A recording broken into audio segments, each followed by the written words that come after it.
Sa panahon ng mabilis na impormasyon at kaliwat kanang balita, kailangan mo ng isang channel na mapagkakatiwalaan, diretsyo at para sa bayan. Ito ang Balitang Pambansa, ang iyong bagong tahanan ng mainit na issue, tunay na impormasyon at mga balitang hindi mo dapat palampasin. Mula sa mga trending na kaganapan sa social media hanggang sa mga seryosong isyong pambansa. Bantay kami sa bawat sulok ng bansa para sa iyo. Hindi lang basta chismis, kundi validated news, mga impormasyon na may batayan at mga kwento ng tunay na buhay Pilipino. At kung gusto mong laging nauuna sa kaalaman, huwag kalimutang mag-like, mag-share at higit sa lahat, mag-subscribe. Dahil sa Balitang Pambansa, balita mo, boses mo, bayan natin ito.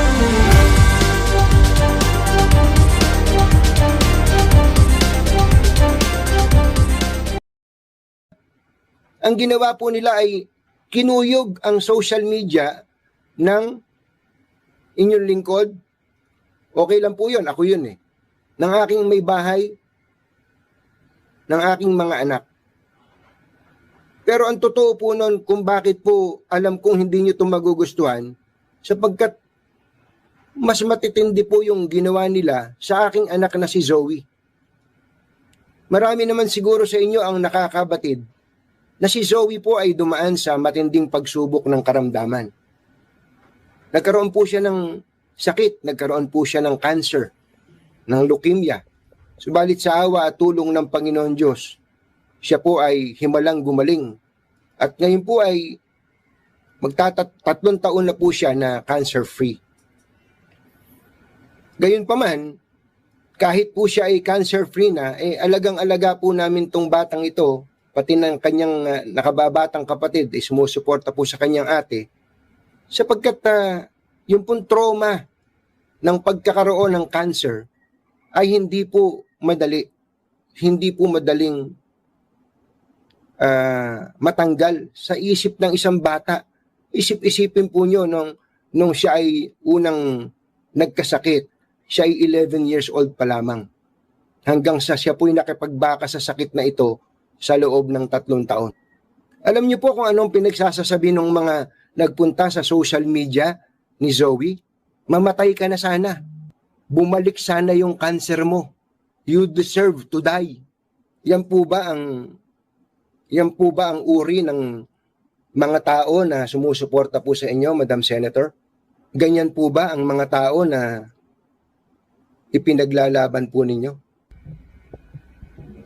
Alam po ninyo, yan po ang pagkakaiba ng mga DDS sa mga dilawang pinklawan na nagmamalinis na yan. Atras doon, kung maayos po ang inyong pakikipag-usap, ano ginawa ninyo? Madam Senator, Senator Laila de Lima, Senator Risa Ontiveros, alam ko po hindi nyo rin po ito magugustuhan.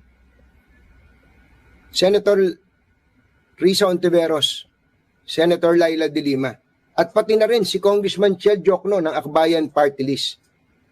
Alam ko po hindi nyo ito magugustuhan. Dahil po sa malabis na pagmamahal sa inyo, Senator Risa, ng inyong mga taga-suporta, imbis po na makipagtalamitam sa atin ng punto por punto, issue sa issue, ano po ginawa nila? Ang ginawa po nila ay kinuyog ang social media ng inyong lingkod. Okay lang po yun, ako yun eh.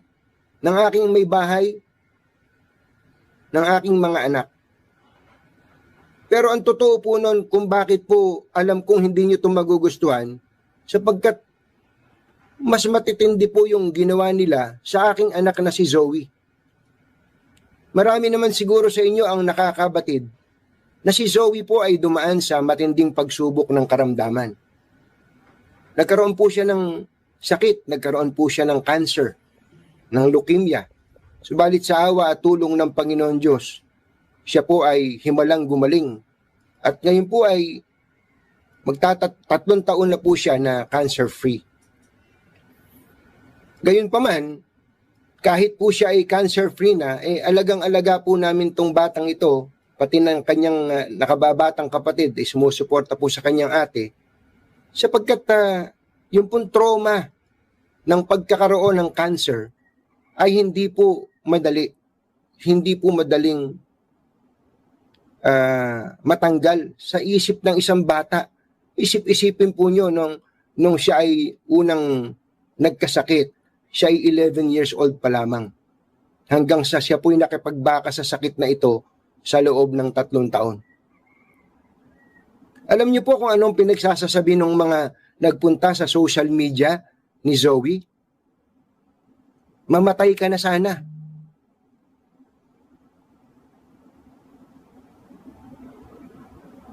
Bumalik sana yung cancer mo.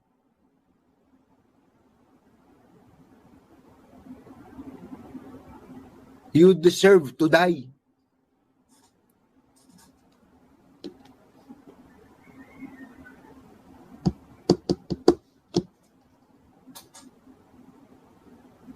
Yan po ba ang uri ng mga tao na sumusuporta po sa inyo, Madam Senator?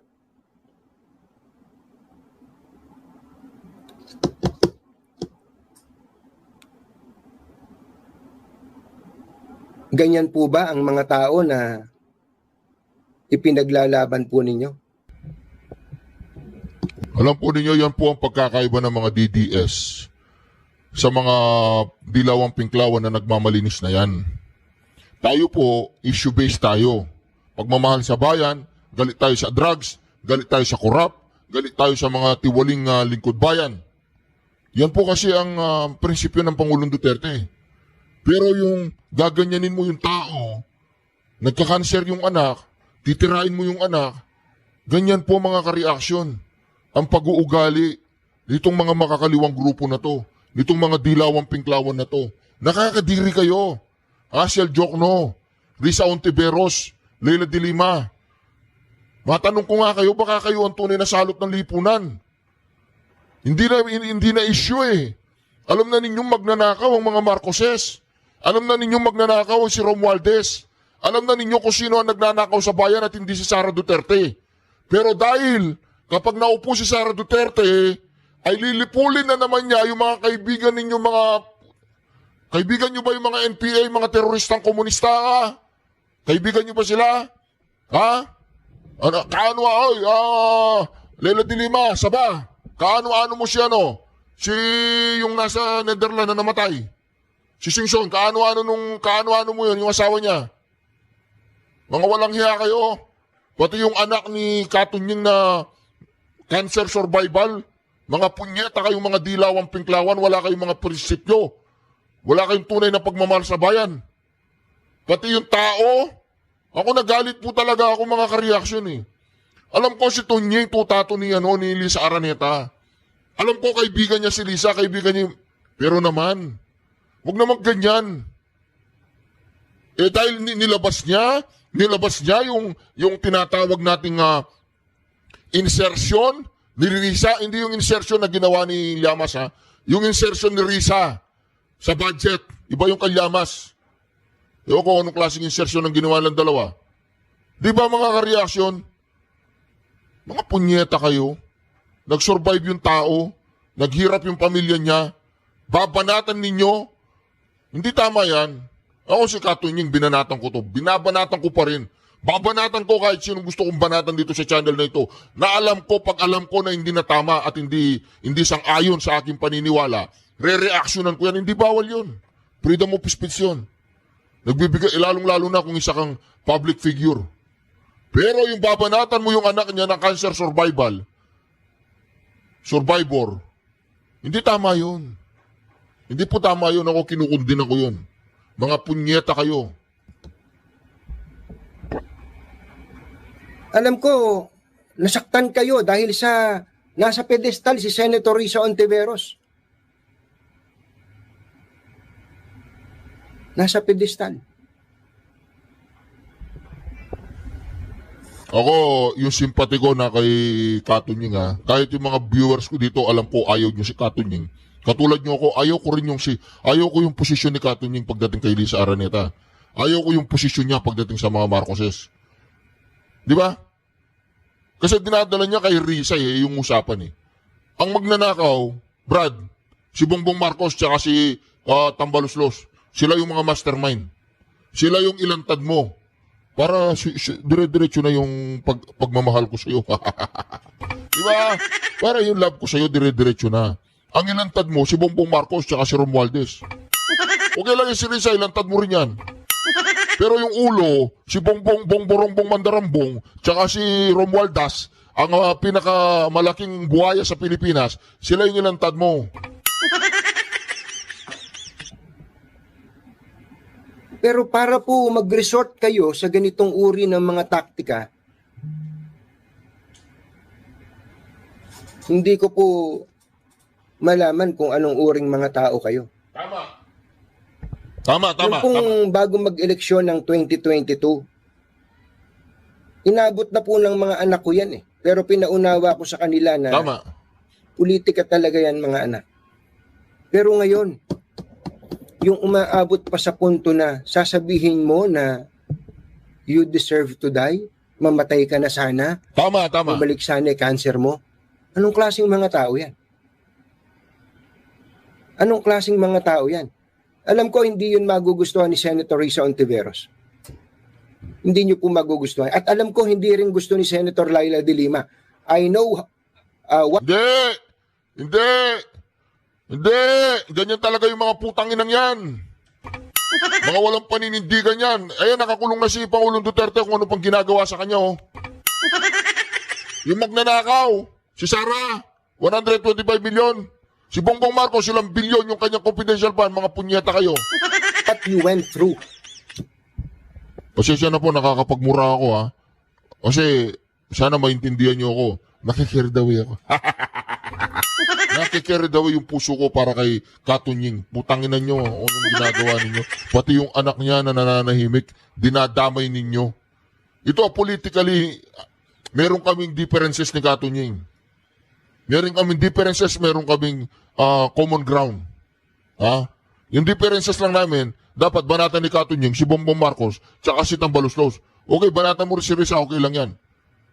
Pero ang differences namin ni Katunying, mas pogi siya sa akin. Gusto kong kumain doon sa kanya restaurant eh. Ano ang pangalan ng kanya restaurant? Katunying. Oo, di ba? O, pinlag ko pa yung restaurant mo, Katunying ha. Baka naman.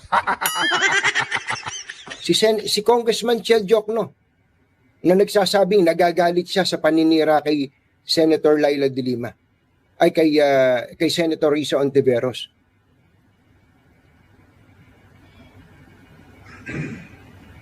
Ganyan na ba? Umabot na ba tayo sa ganito? Magdiskurso tayo ng maayos. Usapan to. Hindi, ako lang to eh. Alam niyo ba, ako lang to. Si Anthony Taberna lang ako. Pagka sinuysuy niyo kung ano yung pinanggalingan ko sa San Mariano, San Antonio, Nueva Ecija. Ako lang to. Ba't ganyan kayo? Nagwawala kayo? Nagpapanik ba kayo? Nagpapanik kayo? Bakit hindi nyo sagutin? Yung sinasabi nyo, fake news Katunying. O tatanong ko sa inyo, asan ang fake news? Anong fake news? Hindi magsagutan tayo ng mga maginoo bilang mga mamamayan. Magsagutan tayo. O sabihin nyo, bakit si Senator Risa Ontiveros ang siningle out ninyo? Hindi totoo yun. Kayo nagpakalat ng fake news. May mga iba pa kaming pinangalanan bago siya. Sinisiraan mo si Senator Risa Ontiveros. Hindi rin totoo yun. Ano mapapala ako sa kanya? Ba't ko siya sisiraan? Bilang mamamahayag, magsasabi ako kung ano yung alam kong totoo, facts.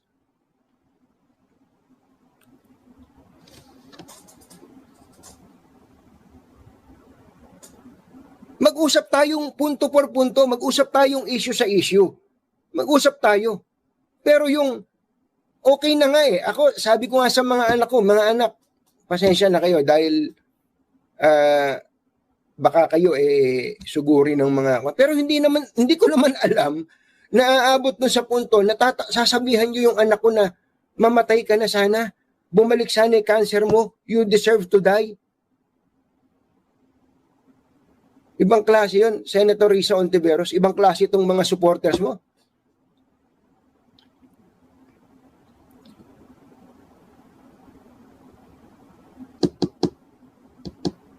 Nung una nga, iniisip ko, baka naman ito yung mga trolls na mga Vietnamese o ano. Pero yung iba, may mga followers din na, well, hindi naman ganun karami. Tinitingnan namin. Pero kung sino man sila, isa lang ang point doon. Kinukuyog kung saan-saan kayo sumisiksik na issue eh. Kung saan-saan, mag-usap na lang tayo. Sabi mo, fake news. Ano yung fake news? Sabi nyo, paninira. Ano yung paninira?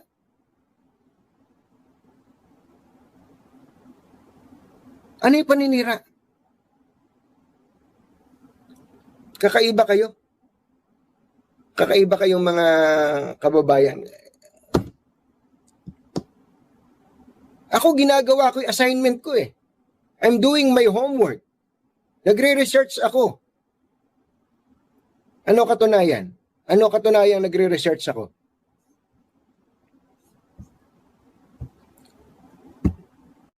Ang ganda po nung sinabi niya.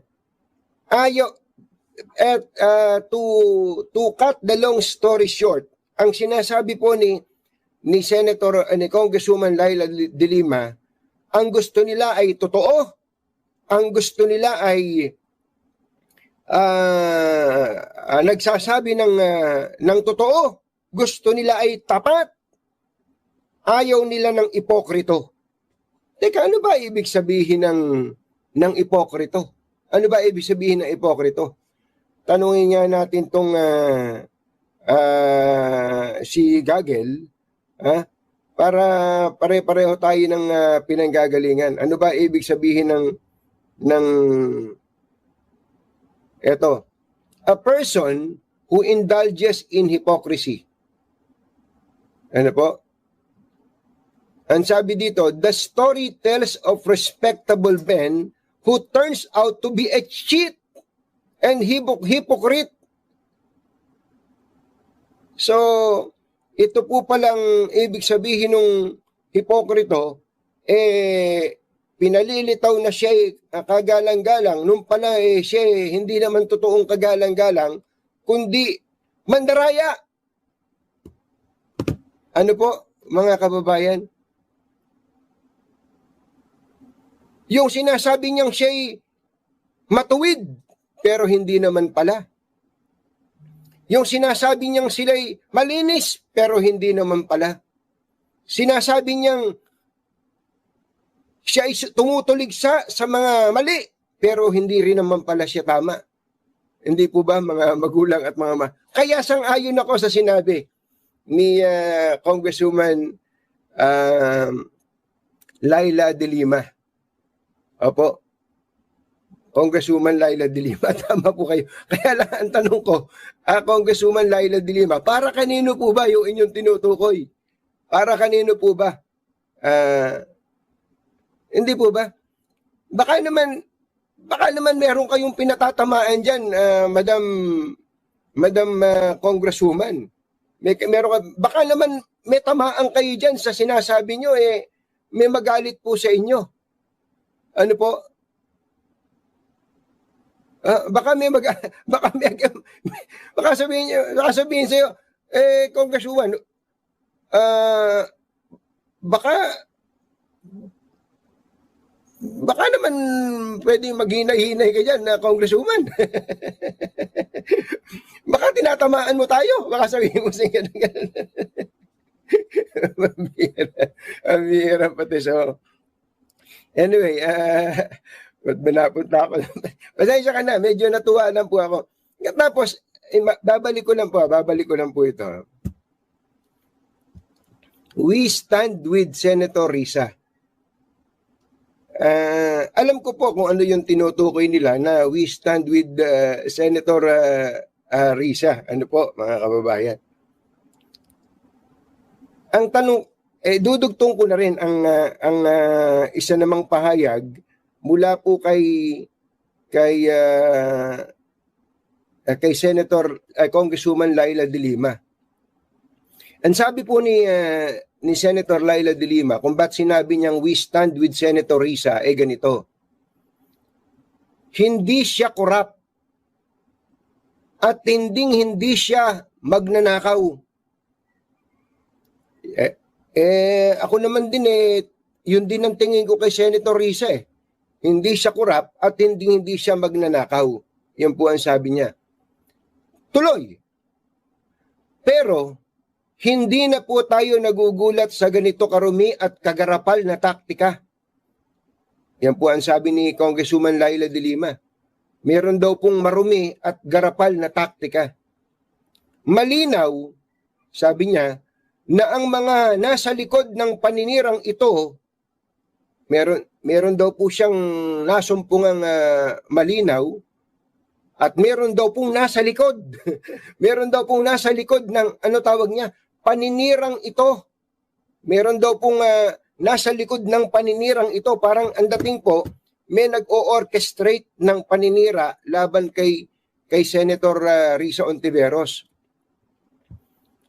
At ay ang mga tinatamaan sa nalalantad ng katotohanan. So ang sinasabi po niya, merong effort, parang concerted effort para po siraan si Senator Risa Ontiveros at meron pong nagsususi doon at ang nasa likod daw po nun ay sino? Ang mga tinatamaan sa nalalantad na katotohanan. So, yun po ang unawa niya. Tapos sabi po niya, pansin nyo ba, nalilihis na naman ang atensyon sa dapat nating tumbukin? Bukod kasi sa mga kasinungalingan, may bida-bida ring nanggugulo sa usapan. Markahan po natin sila at huwag magpadala sa kanilang mga tunay at makasariling pakay. Ang pagtindig natin kay Sen Risa ay pagtindig natin sa integridad, katotohanan at pananagutan. So, in other words, yung po pala ang kanilang mindset, mga kababayan. With all due respect, Congresswoman Laila De Lima. So, ang sinasabi po pala ninyo, merong isang pagkilos, parang isang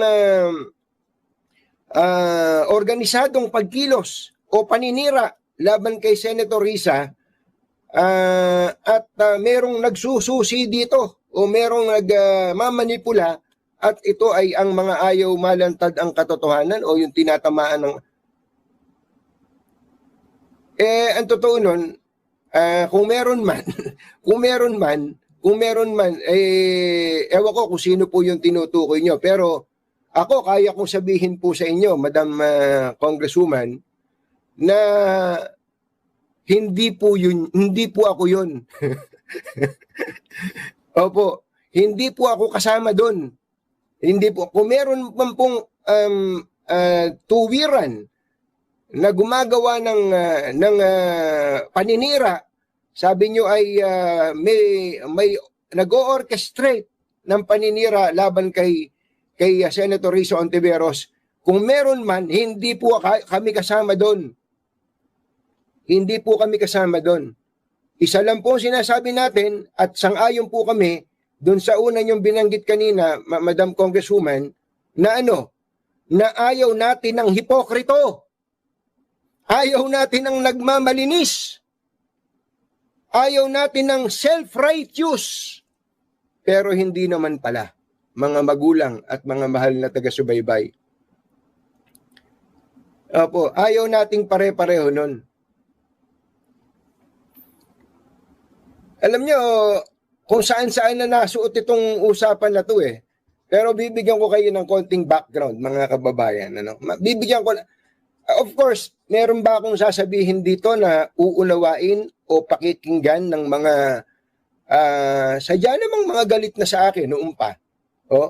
At pangalawa, siguro hindi na mababakbak ang kanilang isip at damdamin sa kanilang paniniwala tungkol po sa kay Senator Risa Ontiveros. Wala naman tayong masamang tinapay doon. Pero as a backgrounder, mga kababayan, uulitin ko na naman.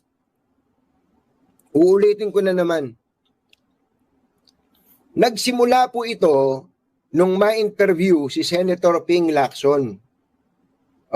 Na-interview po si Senator Ping Lacson noong nakaraang linggo, kung di ako nagkakamali, September 28. Ano po?